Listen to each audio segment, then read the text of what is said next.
Oh, hello again, and welcome back to the channel. As you can probably tell from the fact that I'm holding this trellis, today is the day that I'm finally going to sort out this, this very uninspiring view behind me and turn it into a productive growing space. As you know, if you've watched this channel before, I don't have a particularly big garden, and it really is a crime to not be using this space to grow something that I can eat. So to that end, I was Googling edible climbers, and I think I've come up with the perfect solution for a small sized garden. Now this is the plant that I intend to grow up the fences behind me. Granted, it doesn't look like very much at the moment, but this is actually what we would consider, I think, quite a exotic fruit. But it absolutely doesn't require tropical conditions, and it's really happy in the average British garden. I'm in the southeast of England here, which is growing zone 9A, where I am. But actually, I've checked it out on the RHS website, and this variety of this plant is hardy in nearly all areas of the UK, maybe with the exception of some really exposed areas in, like, I don't know, the far north of Scotland or something. So, what is this? Stop beating about the bush, Amanda. What is this? This is a kiwi plant. Yes. Now, I was really surprised to learn that you can actually grow kiwis here in the UK, and not just as ornamental climbers to make your fences look more beautiful, but also as productive plants. You will actually get fruits here. Now, I don't think there's many people that actually know that because kiwis are not widely grown, and I'm really keen to get the message out there. It is important to make sure that you get the right variety of kiwi for your garden. Some kiwis are incredibly vigorous climbers and they will really take over. They will bomb away. They'll have the time of their lives, but you'll be forever up a ladder having to prune them. And I think that if you have a smaller growing space like this, it just wouldn't be suitable. In saying that, those varieties seem to be the ones with the really beautifully shaped leaves.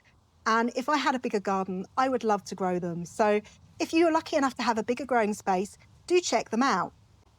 Now, the variety that I've chosen here is called Issai. I have no idea if I'm saying that right. I'm going to get my executive producer Tilly to put a name here in the video. But yeah, the reason why I've chosen this particular variety is for two reasons. The first is that it's going to be compact, so it's going to be enough to cover my fences without completely taking over.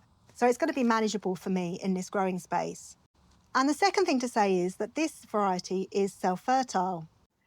Now, what do I mean then by self-fertile? So you may not have come across this concept before, but basically it just means that you only need one of these plants in order to get fruits. If you were to buy a variety that wasn't completely self-fertile, you need to make sure then that you've got two plants and you would need a male and a female. Now, the female would be the one that bears the fruits in the late summer, early autumn, and the male would do what it needs to do, and then it's going to sit there for the rest of the year doing absolutely nothing. I'm not going to make a comment on that, but other than to say that I do think it wouldn't be ideal for a smaller garden.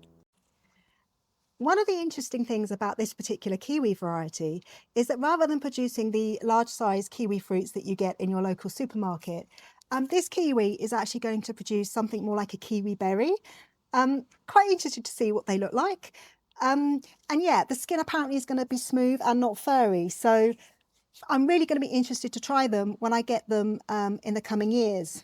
Although we are well into autumn now and I am surrounded by leaves that are falling from my nearby trees, it is still a fantastic time to get new plants into the garden because that cold weather didn't hit yet and there's that bit more moisture in the soil that means that the roots have a chance to get established.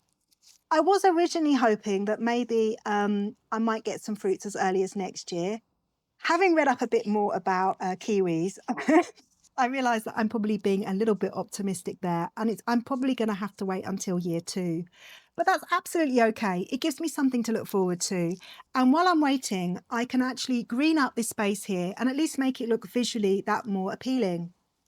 The other thing to say about kiwis is that they produce white flowers in the spring, which apparently has a fragrance. I have no idea what that's going to be like, but that is something new that I'm looking forward to. If you are already growing kiwis here in the UK, then I'd be really interested to hear how you're finding it. How hard is it? Are there any challenges? If you do have any experience, please drop a note in the comments section below.